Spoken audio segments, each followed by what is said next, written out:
Jai Hind everyone, welcome back to this online session of class 10th English. We have seen the book First Flight and the first chapter of the book A Letter to God. We have seen each and every line of the chapter, many things we have seen, but today we'll just go through everything, we'll revise and we will see some additional questions of this chapter. Let us revise. About the author we have seen, G.L. Fentis is the writer's name. Thereafter, we have seen the introduction of the chapter. The chapter is about extremely hardworking man named Lanco, who was a farmer by profession. जो story है वो highlight करती है जो Lanco का faith in God था और Lanco के बारे में बताया जाता है कितना वो सीधा सिंपल हार्टेड पुअर फार्मर था और कहा जाता है कि faith can move mountains and this story we have seen that faith favoured this Lencho और गॉड ने डायरेक्टली नहीं तो पोस्टमास्टर की तरह if you believe in God that is what is checked in this chapter. If you have faith in something, the things will come true. So this is how the postmaster in disguise helped Lenko. Thereafter we have seen the theme of the story. The theme of the story is of course the blind faith of Lenko in God. Also the same story has two sides. According to Lenko, the faith in God of his faith in God has helped him get their 70 pesos. And if you see the other side of the story, the postmaster actually did an act of charity to help Lenko and not to shake his faith in God. That's why he helped him. So this is the two sides of the same story. We have seen the character sketch of Lenko and I told you to write the character sketch of the postmaster. Lanco जो कि एक farmer है जिसके limited means है, limited resources हैं, वो किसी तरह से अपनी फील्ड्स को फार्म करके पैसे कमाता है और जिसका अनशेकन फेथ इन गॉड है वो भी उसको हेल्प करता है. वो क्लियर कॉन्साइंस पे रहता है कि गॉड हमेशा उसको हेल्प करेंगे. और जब उसके फील्ड में बारिश की जगह क्या हो गया था, क्या हुआ था, what happened to his field, बर्फ़ पड़ गई थी और उसकी वजह से सारे क्रॉप्स डिस्ट्रॉय हो गए थे and he was on the verge of starvation और भुखमरी के कगार पे आके खड़ा हो गया था. तब भी उसका गॉड में फेथ जो है वो बिल्कुल कम नहीं हुआ और इसी चीज़ से जो पोस्टमास्टर था बहुत ज़्यादा इम्प्रेस हो गया और उसके इनोसेंस की वजह से वो उस लेटर को रिस्पॉन्ड करता है. और दूसरी जगह जब वो 70 पेसोज रिसीव करता है तो इसे ये पता चलता है कि वो जब पोस्ट ऑफिस एम्प्लॉयज़ को बंच ऑफ क्रूज बोलता है उससे हमें ये पता चलता है कि जितना उसे फेथ था गॉड में उतना ही उसका फेथ कम था इंसानों में. He didn't believe in man और उसको लगा कि जो पोस्ट ऑफिस एम्प्लॉयज़ हैं उन्होंने इनके 30 पेसोज चोरी कर लिए. After we have seen the chapter explanation. जो चैप्टर है वो स्टार्ट होता है डिस्क्रिप्शन से कि उनका हाउस जो है वो हिल टॉप पे जो है पहला हाउस था, अकेला हाउस था.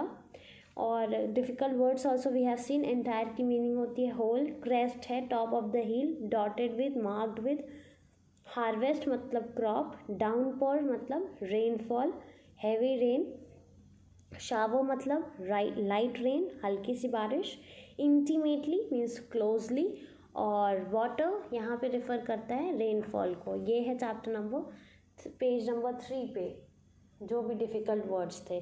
उसके बाद नेक्स्ट है हमारा पेज नंबर 4. उसमें हम देखते हैं कैसे लेंचो ने प्रेडिक्ट किया जो आसमान को देखकर कि अब बारिश हो जाएगी और अपनी वाइफ को बताते हैं कि अब बारिश हो जाएगी. तो इनकी वाइफ को भी बहुत फेथ रहता है गॉड में, कहते हैं कि hope God says it happens so.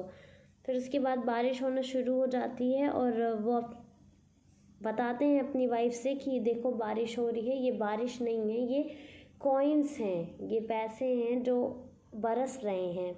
उसके थोड़ी देर बाद बादल और ज़्यादा डार्क हो जाते हैं और बहुत तेज़ हवा चलती है और बारिश की जगह स्टोन्स गिरने लगते हैं, हेल स्टोन्स गिरने लगते हैं. और जो लेंको है वो बहुत ज़्यादा डिस्टर्ब हो जाता है. वो खड़े खड़े देखता है और धीरे धीरे करके जो पूरी फील्ड है वो वाइट हो जाती है, फ्रोस्ट से कवर हो जाती है और उनके कॉर्न फील्ड में कुछ भी नहीं बचता है. तो ये है पेज नंबर 4 और इसके डिफ़िकल्ट वर्ड्स हैं predicted made a forecast. See the first line, predicted made a forecast, huge big, approaching coming near, draped मतलब covered ढका हुआ, curtain जो शीट होता है जिससे हम डोर और विंडोज़ को कवर करते हैं। हेल स्टोन जो फ्रोज़न रेन ड्रॉप्स होती हैं। रिसेंबल मतलब लुक लाइक, एक्सपोजिंग मतलब ओपनिंग अप। फ्रोज़न पर्ल्स मतलब जो वाइट हेल स्टोन्स थे वो पर्ल्स की तरह लग रहे थे। एक्सक्लेम्ड मीन्स अचानक से, सेड सडनली अचानक से कुछ कहना। लोकस्ट इंसेक्ट को, और ये जो लास्ट लाइन में वो कहते हैं अपने बच्चों से, plaque of locust would have left more, तो लोकस्ट क्या है, इंसेक्ट को रिफर करता है। उसके बाद ये है नेक्स्ट पेज आपका, have left more than this, इससे ज़्यादा छोड़ दिया होता। The hell has left nothing. उसके बाद ये बताते हैं कि जो मिडल ऑफ द वैली था, solitary house, solitary means loan, single house जो था वो पूरा अपसेट हो चुका था, लेकिन अभी भी उन पूरे घर वालों में एक चीज़ था जो बचा था, वो था faith in God. Overnight Lanco ने सोचा और फिर उन्होंने लेंको ने डिसाइड किया कि ये एक लेटर लिखेंगे गॉड को, ये खुद जाएंगे शहर में उसे पोस्ट करने, और उन्होंने लिखना शुरू किया और जो एनवलप था उस पर लिखा to God. One of the employees was a postman, और उन्होंने ये लेटर देखा और बहुत तेज़ी से हंसते हुए ये पोस्ट मास्टर के पास ले जाते हैं, और यहाँ पे पोस्ट मास्टर का जो है इंट्रोडक्शन होता है। पोस्ट मास्टर कैसे थे, एक फैट अमाइबल गाय थे, और इस पेज के डिफ़िकल्ट वर्ड्स हैं solitary, single meaning single, upset worried या अनहैप्पी या डिस्टर्ब, इंस्ट्रक्टेड मतलब टोल्ड, कॉन्साइंस मतलब sense of right and wrong, जो आपके अंतर मन का आवाज़ होता है सही या गलत का फैसला लेने के लिए। ऑक्स बताते हैं कि जो लेंको है वो ऑक्स की तरह काम करता है। Ox means hard working animal, refer करता है किसी भी हार्ड वर्किंग पर्सन को। मेल, मेल किसे कहते हैं, लेटर बॉक्स को। पेसोज एक करेंसी है। सो मतलब to put seeds into the earth. Career मतलब ड्यूरेशन ऑफ सर्विस, कहते हैं मेरे कैरियर में कभी मैंने ये एक्सपीरियंस नहीं किया, तो ये कैरियर मतलब सर्विस। और लास्ट वर्ड है इस पेज का amiable, amiable means friendly. Thereafter the next page has some difficult words, easy ही है। टैपिंग मीन्स बीटिंग, तो हल्के से किसी चीज़ को टप टपाना टैपिंग होता है। Commented means remark. करस्पॉन्डेंस मतलब एक्सचेंज ऑफ लेटर्स। एविडेंट मतलब क्लियर। स्टक रिमेन फर्म, किसी चीज़ पे डटे रहना। रिजोल्यूशन मतलब डिसीजन। चैरिटी किसी नीडी को हेल्प करना, act of helping the needy. Contentment मतलब इनर जॉय, आंतरिक संतुष्टि। स्लाइटेस्ट मतलब least, immediately, at once. Wrinkling with folds. Affixed मतलब पेस्टेड। और ये पेज बताता है कैसे लेंको को पैसे मिलते हैं, और ये देखने के लिए पोस्ट मास्टर देखते रहते हैं अपने रूम से, पर लेंको का रिएक्शन कोई भी सरप्राइज़ नहीं होता है, वो बिल्कुल ही नॉर्मल रहते हैं। और पैसे निकाल कर जब काउंट करते हैं तो बड़े ही गुस्से में आते हैं और एक पेन और पेपर मांगते हैं और दोबारा से लिखते हैं और स्टैम्प लेकर उसको प्रेस करके फिर से मेल बॉक्स में पुट कर देते हैं।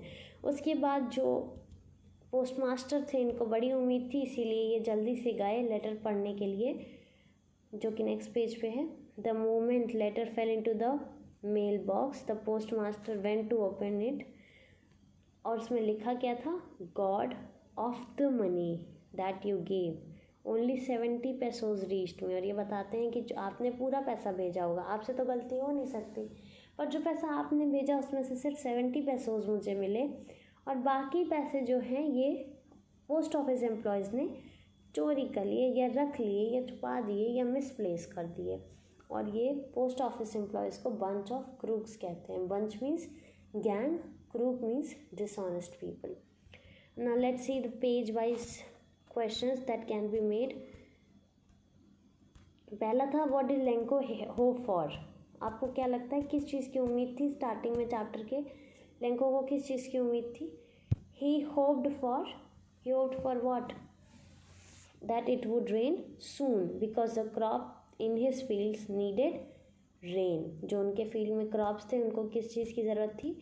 बारिश की ज़रूरत थी। Why did Lenko say that the raindrops were like new coins? आपने देखा है कि लेंको कहते हैं that the raindrops were like new coins. Why? Because Lenko was very glad when the raindrops fell on his field. It was a boon, a blessing for the cornfields in getting a better harvest. जो बारिश थी वो एक तरह की blessing थी to get better harvest. अच्छी फसल के लिए एक तरह का आशीर्वाद था. Resulting in more prosperity, और इससे उन पैसे भी ज़्यादा कमा सकते थे. So he called them silver coins. उन्होंने उसको not just raindrops बुलाया, raindrops नहीं बोला बल्कि क्या बोला, ये silver coins थे. Next, how did rain change? What happened to Lenko's field?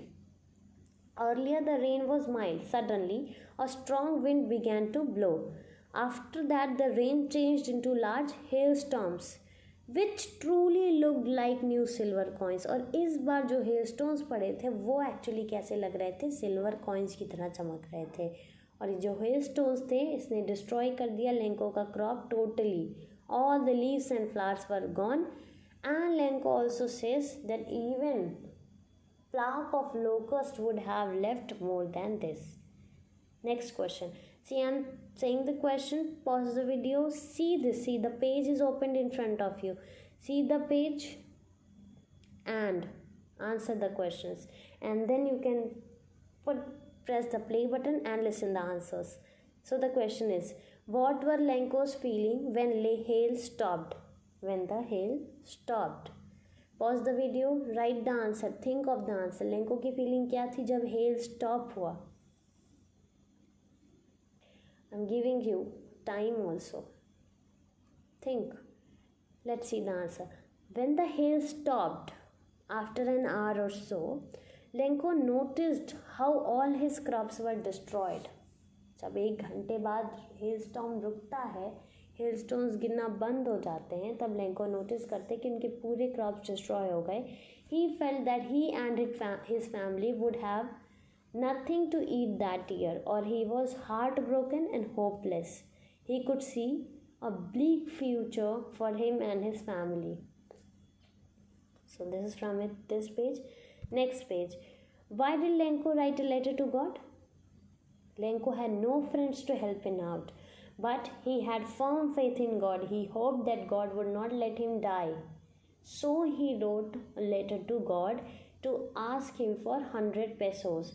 He needed that much amount for two reasons. One, to sow his field, and second, जब तक फसल नहीं आ जाती तब तक अपनी फैमिली को फीड करने के लिए, and to feed his family for the whole year.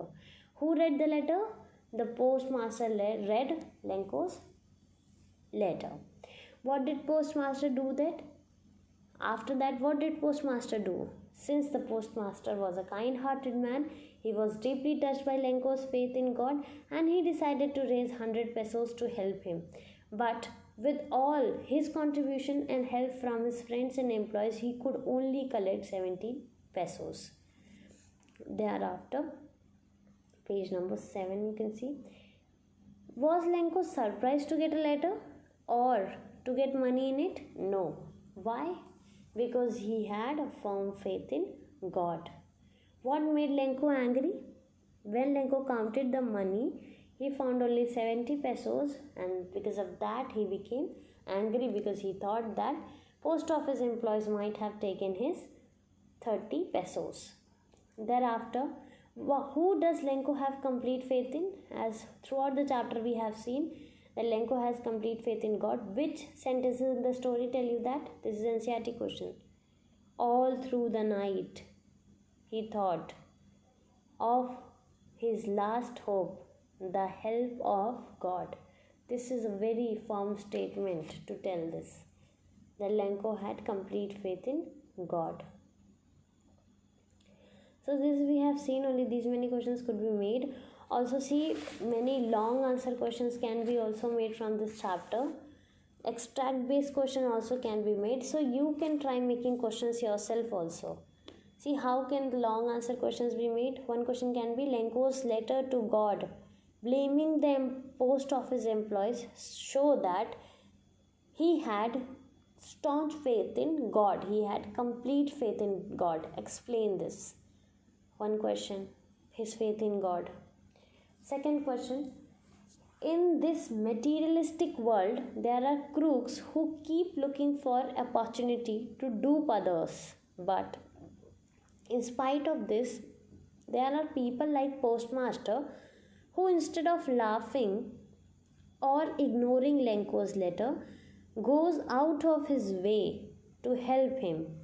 What qualities does the postmaster have? Do you think is he doing right or wrong? So see this question. This question is basically character sketch of postmaster.